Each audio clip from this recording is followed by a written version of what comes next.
Hi friends, आज के इस वीडियो में हम देखेंगे तरबूज के विभिन्न फर्टिगेशन के बारे में। हम देखेंगे कि हम शुरू से लगाकर लास्ट तक का फर्टिगेशन देखेंगे, विभिन्न ग्रेड देखेंगे कि हमें कौन कौन सी ग्रेड किस किस समय में देना होती है। हम देखेंगे कि काली ज़मीन में कुछ पौधा स्लो प्रोसेस करता है जिसकी जल धारण क्षमता अधिक होती है, और जो पथरीली रेतीली मिट्टी होती है उसके अंदर पौधा जल्दी ग्रोथ करता है। तो हमें उसके हिसाब से निर्णायक निर्णय लेना है पौधे की ग्रोथ को देखते हुए। सबसे पहले शुरू से शुरुआत करते हैं, एक नज़र देखते हुए फिर फर्टिगेशन पे चलते हैं। सबसे पहले हमने गोबर खाद या ट्राली खाद को खेत में अच्छे से डाल दिया है। डालने के बाद में उसे अच्छे से बखर दिया है 2 या 3 बार। जिसके बाद अच्छा रोटावेटर चलवा दिया है। बहुत नाजुक मिट्टी कर दी है हमने, भुरभुरी मिट्टी बना ली है। भुरभुरी मिट्टी बनाने के बाद हमने उसमें बेड बना लिए हैं बेड मेकर बनाने के बाद हमने उसके अंदर ड्रिप डाल दी है। ड्रिप लाइन डालने के बाद हमने उसके ऊपर बेसल डोज डाल दिया है। बेसल डोज आप हमारे चैनल पर जाके बेसल डोज का वीडियो देख सकते हैं। बेसल डोज डालने के बाद हमने उसके ऊपर मल्च बिछा दी है। मल्च बिछाने के बाद हमने उसके ऊपर अच्छे से पानी ड्रिप लाइन से हमारे बेडों में चला दिया है।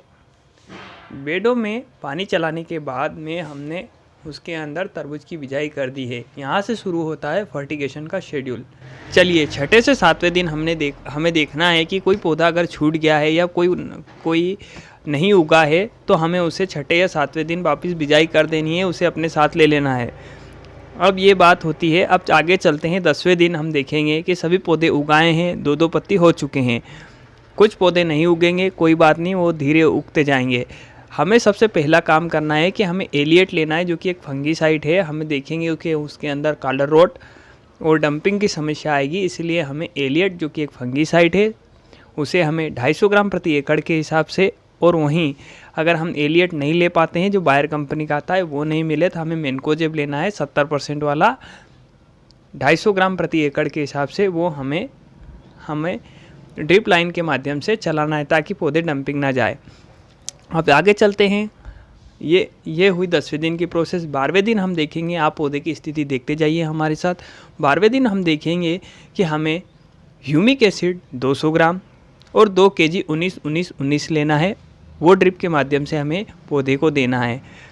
हमने बेसल डोज में भी खाद दे रखा है, लेकिन वो वाटर सोल्यूबल नहीं है, वो धीरे धीरे अपटेक करके पौधे को मिलता है। इसलिए हमें 19-19 जो वाटर सोल्यूबल खाद है वो ही देना है ताकि पौधा उसे ले सके, और कम मात्रा में देना है। पौधा छोटा है, उसे ज़्यादा खाद की अभी आवश्यकता नहीं है। 200 ग्राम ह्यूमिक एसिड का काम ये होता है कि पौधे की जड़ों का अच्छे से विकास करना ह्यूमिक एसिड का काम होता है। अब आगे चलते हैं। 12 से 13वां दिन हमें कुछ नहीं करना है, साफ पानी देना है अपने पौधों को। 14वें दिन देखेंगे कि हम वैल्यूम फ्लेक्सी 200 ml प्रति एकड़ के हिसाब से हमें ड्रिप लाइन के माध्यम से चलाना है। वैल्यूम फ्लेक्सी के अंदर क्या होता है कि इसके अंदर कोराजिन का फार्मूला, क्लोरोएंट्रोनिलबोल और थाइमेथोक्सम दोनों कंटेंट हमें देखने को मिलते हैं, जो हमारे पौधे को अंतर्प्रवाही रूप से जाइलम के माध्यम से हमारे पौधे को सुरक्षा प्रदान करते हैं, और कीटकों का अटैक हमें कम देखने को मिलता है। इसलिए हमें वैल्यूम फ्लेक्सी 200 ml प्रति एकड़ के हिसाब से ड्रिप लाइन से चलाना है। अब हम आते हैं 16वें दिन। 16वें दिन हमें बायो-20, जो कि एक सूक्ष्म पोषक तत्व हैं, जो टीआर टेक्नोलॉजी से बने हुए हैं। टीआर टेक्नोलॉजी ऐसी टेक्नोलॉजी है जिसके कारण सभी सूक्ष्म पोषक तत्व आपस में नहीं लड़ते। सभी इसके अंदर माइक्रोन्यूट्रॉन्स हैं।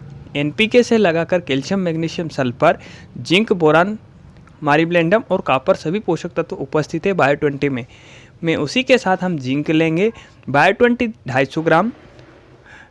250 ml और जिंक 250 ml, दोनों को मिलाकर हमें ड्रिप लाइन के माध्यम से देना है। वहीं हम जाते हैं 18वें दिन। 18वें दिन हम देखेंगे कि हमें पौधे को नाइट्रोजन देना है। नाइट्रिक नाइट्रोजन क्या होता है? सबसे पहले हमें नाइट्रोजन के चारों रूप देखने होंगे। सबसे पहले नाइट्रोजन में सबसे पहले यूरिया होता है। यूरिया के बाद वो विघटित होकर एमाइड के रूप में टूटता है। एमाइड में टूटने के बाद वह अमोनिया के रूप में जाता है। अमोनिया के जाने के बाद में वह नाइट्रिक नाइट्रोजन के रूप में विघटित होता है। नाइट्रिक नाइट्रोजन के बाद विघटित होने के बाद एमिनो अम्ल में उसका फिर वो पौधे की स्थिति होती है, पौधा उसे कैसे ले रहा है, नाइट्रिक नाइट्रोजन तक हम उसे दे सकते हैं, जिसके बाद वो पौधे के अंदर जाता है, एमिनो अम्ल का निर्माण करता है। क्लोरोप्लास्ट की उपस्थिति में वह अपने भोजन का निर्माण करता है। इसके ऊपर हमें नहीं जाना है, हमें सिर्फ नाइट्रिक नाइट्रोजन जो कि इसका तीसरा फॉर्म है वही देना है, ताकि हमें पौधे को तुरंत इसे नाइट्रोजन दिया जा सके और पौधा अपनी अच्छे से ग्रोथ कर सके। हमें अमोनिकल नाइट्रोजन नहीं लेना है और न ही यूरिया लेना है। अभी हमें डायरेक्ट नाइट्रिक नाइट्रोजन देना है, जो कि तीसरा फॉर्म आता है। वो आप कॉम्पो एक्सपर्ट कंपनी का ले सकते हैं, महाधन के पास भी है, यारा कंपनी के पास ही भी है, स्वाति एग्रो के पास भी है। आप जिस कंपनी का लेना चाहे उस कंपनी का ले सकते हैं। ये थी नाइट्रोजन के बारे में कुछ बातें। 18वें दिन की प्रोसेस थी। अब जाते हैं हम 20वें दिन। 20वें दिन हमें कॉम्बी 2 जो कि कॉम्पो एक्सपर्ट के नाम से आती है। कॉम्बी 2 विभिन्न कंपनियों की भी आ रही है, लेकिन हम कॉम्पो की बात कर रहे हैं, कॉम्पो एक्सपर्ट की कॉम्बी 2, जो कि हमें 500 ग्राम प्रति एकड़ के हिसाब से लेना है। उसके अंदर विभिन्न प्रकार के एंजाइम, हार्मोन्स एवं विटामिन पाए जाते हैं। लेकिन हमने जो ऊपर बायो20 और जिंक दिया था, उसके अंदर विभिन्न सूक्ष्म पोषक तत्व थे। इसके अंदर विभिन्न हार्मोन्स, एंजाइम्स, विटामिन और पोषक तत्व है। इसीलिए हमें 20वें दिन कॉम्बी 2 लेना है। चलिए, ये बात हुई 20वें दिन। अब हमें 24वें दिन पे जाते हैं हम। 24वें दिन हमें 19 4 kg प्रति एकड़ के हिसाब से लेना है। 4 किलो प्रति एकड़ के हिसाब से उन्हें देना है। अब 24 के बाद हमें पौधे की स्थिति देखते जाइए। आप पौधे की स्थिति के ऊपर निर्णायक निर्णय लीजिए। अगर आपके पौधे अगर कम विकास कर रहे हैं तो इनकी मात्रा आप बढ़ा सकते हैं। अगर पौधे की विकास अच्छे से हो रहा है तो मात्रा कम भी कर सकते हैं। लेकिन हमने यह एक सिर्फ अनुमानित आंकड़ा दिया है आपको, ताकि आप इसे समझ सकें। लेकिन हाँ, ये लगभग आंकड़ा सभी खेतों पे यही बैठता है। जो 200 क्विंटल प्रति बीघा निकालते हैं वो यही फार्मूला अपनाते हैं। चलिए अब आगे चलते हैं। 28वें दिन की प्रोसेस देखते हैं। हमें 28वें दिन 20 kg यूरिया लेना है, प्लस में हमें 200 ग्राम ह्यूमिक एसिड लेना है। अब यूरिया के साथ ह्यूमिक एसिड इसलिए ले रहे हैं कि यूरिया चिपचिपा होता है और अच्छे से ड्रिप लाइन में चलेगा नहीं जब तक हमें ह्यूमिक एसिड नहीं डालेंगे। ह्यूमिक एसिड डालने से यूरिया के जो पार्टिकल होते हैं वो आपस में बिखर जाते हैं और अच्छे से ड्रिप लाइन में चल जाता है और हमारा पौधा उसे अच्छे से अपटेक कर लेता है, तो उसकी ज़्यादा पावर बढ़ जाती है। ये हुई 28वें दिन की प्रोसेस। जिसके बाद जाते हैं हम 30वें दिन। अब हम देखेंगे कि पौधे के साइड ब्रांच निकलने लगी हैं। थोड़ी थोड़ी कुछ साइड ब्रांचें, पहले 1 बेल से 5 बेल बन चुकी है। अब लगभग 30वें रोज कुछ बेलें निकलने लगी हैं, तो हमें इसे 1261 3 kg देना है, क्योंकि हमें बेलों का निर्माण करने में सबसे ज़्यादा आवश्यकता होती है फास्फोरस की या फास्फेट की। तो 30वें दिन हमें 1261 जो कि 3 किलो प्रति एकड़ के हिसाब से हमें पौधे को देना है। और 32वें दिन हमें सल्फ़र 500 ग्राम या आधा किलो प्रति एकड़ के हिसाब से देना है। 32वें दिन सल्फ़र सभी में पाया जाता है, सभी ग्रेटों के अंदर आता है, क्योंकि सल्फ़र के द्वारा ही उन्हें एक चेन से तोड़ने के लिए काम किया जाता है। फिर भी हम उसमें सल्फ़र देंगे, कुछ मात्रा में सल्फ़र 500 ग्राम के आसपास हम उसे देंगे, ताकि पौधा और अच्छे से ग्रो करे। अब आते हैं 35वें दिन। 35वें दिन हमें 13, 40, 13 4 kg प्रति एकड़ के हिसाब से देना है। 13, 40, 13 में 13% नाइट्रोजन, 40% फास्फोरस और 13% वापस हमारा पोटेशियम होता है, जिससे फास्फोरस की ज़्यादा मात्रा मिले और वो अच्छे से अच्छा अपना ग्रोथ कर सके, अच्छे कल्ले निकाले और अच्छे से हमारा फुटाव हो और खेत अच्छे से भराए। अब आते हैं हम 40वें दिन। 40वें दिन हमें 05234 क्योंकि हम देखेंगे कि 40 से 42 दिन में हमारे पौधा फ्लावरिंग स्टेज में आ जाएगा, तो हमें 05234 के 3 kg प्रति एकड़, उसके साथ में बोरान 500 ग्राम देना है। इससे क्या होगा कि हमारे फ्लावर एक जैसे सेट होंगे, सब माल या सब फल तरबूज के जितने भी बनेंगे एक जैसे बनेंगे, ताकि हमें बीच में कोई छोटा बड़ा का समस्या न देखने को मिले। ये होती है 40वें दिन के बाद। 42वें दिन फिर जाते हैं, फिर हमें कॉम्बी 2 लेना है। वही कॉम्बी 2 जो जिसने हमें ऊपर लिया है, चाहे तो आप दूसरी कंपनी का भी ले सकते हैं। 3-4 कंपनी के पास कॉम्बी 2 है। इसके अंदर भी विभिन्न प्रकार के एंजाइम, हार्मोन्स और सूक्ष्म पोषक तत्व पाए जाते हैं। ये हमें 500 ग्राम लेना है, ताकि हमारे फल साइज अच्छा बनाए और कोई फल सभी फल एक जैसे सेट हो। अब जाते हैं हम 45वें दिन। 45वें दिन हमें 05234 लेना है 3 kg प्रति एकड़ के हिसाब से। फिर जाते हैं 48वें दिन। 48वें दिन हम देखेंगे कि हमारे फल अच्छे से सेट होने लग गए हैं, हमारे 200-250 ग्राम या आधा किलो के फल बन चुके हैं। हमें उसे कैल्शियम नाइट्रेट देना है 5 kg प्रति एकड़ के हिसाब से। जिसके बाद हम जाते हैं 50वें दिन। 50वें दिन हमें देना है उसे अल्बर्ट सॉल्यूशन। ये एक प्रकार का खाद होता है, OMX कंपनी से बना रही है और विभिन्न कंपनी को अभी आता है। ये अभी मार्केट में इसकी प्राइस लगभग 400 रुपये प्रति kg के आसपास है। अल्बर्ट सॉल्यूशन के अंदर भी विभिन्न प्रकार के सूक्ष्म पोषक तत्व 16 पोषक तत्व हैं मौजूद हैं इसके अंदर। तो हमें पौधे को ये वाला अल्बर्ट सॉल्यूशन खाद देना है 50वें दिन। अब जाते हैं 55वें दिन। 13045 की ग्रेड हमें देनी है क्योंकि हमारा फल अच्छे से सेट हो चुका है, 2 से 2.5-3 किलो का बन चुका है। अब हमें उसे 5 किलो 13045 देना है। हमें फास्फोरस की मात्रा कम करनी है, पोटास की मात्रा ज़्यादा बढ़ानी है क्योंकि पोटास बीजों को काला करने एवं उसमें मिठास उत्पन्न करने में हमारा पोटास की आवश्यकता होती है। चलिए अब चलते हैं 98वें दिन। 98वें दिन हमें कैल्शियम 5 kg प्लस में बोरान 500 ग्राम देना है ताकि हमारे फल फटे नहीं, चमक अच्छी हो और मजबूत ठोस कड़क बने।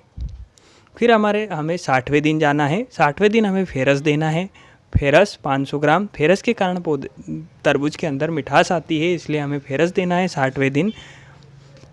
जिसके बाद हम जाते हैं 62वें दिन। हम देखेंगे हमारा फल लगभग रेडी होने के लिए तैयार हो चुका है। हमें बोरेनिकल मॉलिब्डेनम और पोटेशियम का इस्तेमाल करना है, पोटेशियम सल्फेट का इस्तेमाल करना है। हमें बोरेनिकल मॉलिब्डेनम जो कि एक साथ आते हैं उसके साथ पोटास का इस्तेमाल करना है। आप देखेंगे कि आपके फलों में मिठास है वो कई गुना तक बढ़ चुकी है। आपके पौधे से जो शर्करा है वो आपके फल के अंदर ट्रांसप्लांट होने लग जाएगी। जिसके बाद हम देखेंगे कि ये फलों को मीठा करने में इनका अहम रोल होता है। आप देखिए मेरे साथ, फेरस, बोरान, मॉलिब्डेनम और पोटेशियम यही फलों में शर्करा का निर्माण करते हैं हद से बेहद तक। तो आप इनका इस्तेमाल ज़रूर करें, नहीं तो आपको मार्केट में अच्छा प्राइस नहीं मिलेगा। आपको बोरेनिकल मॉलिब्डेनम और पोटेशियम का और फेरस का इस्तेमाल करना ही है। जिसके बाद 62 से 63-64वें दिन हमें 0050 2 kg प्रति बीघा के हिसाब से हमारे पौधे को देना है। अब हम देखेंगे 65 दिन के बाद 70, 72, 75 दिन तक अगर आपकी ज़मीन काली है, जल धारण क्षमता अधिक है तो आपका 65 से 70-72 दिन में आपका फल रेडी हो चुका होगा। अगर आपने गर्मी में लगाया हुआ है तो, अगर आपने ठंडी में लगाया है तो वो थोड़ा ज़्यादा समय ले सकता है। हमने एक शेड्यूल बनाया है, इसमें खाद की मात्रा थोड़ी थोड़ी मात्रा में दी है। अधिकतर किसान भाई एक साथ दे देते हैं कि हमने जहाँ 5 किलो बताया वो 10 किलो ही दे देते हैं एक साथ में, और 8 दिन बाद फिर अगला खाद देते हैं। पौधा हमेशा एक साथ पूरा फर्टिलाइज़र एक्सेप्ट नहीं करता, धीरे धीरे करके लेता है, इसलिए आप इस बात का ध्यान रखें। अगर आपका फल मजबूत, कड़क और ठोस है तो आपको अच्छी मार्केट में अच्छा प्राइस मिलेगा। मिठास अच्छी बनाई है अगर आपने उसके अंदर फेरस, बोरान, मॉलिब्डेनम और पोटेशियम का इस्तेमाल किया है तो आप देखेंगे कि उसमें शर्करा बहुत अच्छे से बनी है और वो अच्छा रंग लेगा और बहुत अच्छे से बिकेगा। और हमें हमेशा यही ध्यान रखना है कि हमारी ड्रिप लाइन कटी फटी ना हो, कहीं से लीक ना हो, कहीं खूंटी में से पानी ना जाए, क्योंकि हम जो भी फर्टिगेशन देते हैं वो हमारा लीक हो जाएगा। हमारा फर्टिगेशन शेड्यूल में हमने ये देखा है कि ये हमारा फर्टिगेशन शेड्यूल हमें 14 से 15 हज़ार के आसपास पड़ेगा 2 बीघे के लिए, क्योंकि गवर्नमेंट ने इसके ऊपर GST लगा दी है। हमें यही ध्यान रखना है कि हमारा कहीं फर्टिगेशन लीक ना हो, नहीं तो हमें कहीं न कहीं उत्पादन में भी गिरावट दिखेगी। तो चलिए ये थी कुछ जानकारियाँ, इससे ज़्यादा कुछ नहीं होता इसके अंदर। इससे 16 पोषक तत्व हमने जो उपस्थित होते हैं, पौधे को चाहिए होते हैं, विभिन्न एंजाइम्स होते हैं, हार्मोन्स होते हैं, विटामिन्स होते हैं या सीविड होते हैं, वो सभी हमने उस पौधे को अवेलेबल करवा दिए हैं। इससे आगे कुछ नहीं होता, इससे आगे कोई दे भी नहीं सकता। तो चलिए ये थी कुछ जानकारियाँ। मेरे साथ में हूँ राहुल। हमने इसके अंदर मैग्नीशियम सल्फेट हमारा छूट गया है, तो आप फल आपका 2 से 2.5 किलो का हो जाए उस टाइम पे आप मैग्नीशियम सल्फेट 10 किलो प्रति एकड़ के हिसाब से दे दीजिएगा। और हमने इसके अंतर्गत फास्फोरिक एसिड, सल्फ्यूरिक एसिड का उपयोग नहीं किया है। ये तत्वों को रिलीज़ करते हैं, आप चाहे तो इन्हें उपयोग कर सकते हैं। अगर सल्फ्यूरिक और फास्फोरिक एसिड का अगर आप उपयोग करना चाहें तो इन्हें 500 मिलीलीटर या आधा लीटर प्रति एकड़ के हिसाब से दे सकते हैं। कम से कम 15 दिनों का अंतर रखिए। चलिए धन्यवाद। अगर आप खेती करते हैं या खेती संबंधी जानकारियाँ रखते हैं तो हमारे चैनल को सब्सक्राइब करके ही जाइएगा। धन्यवाद।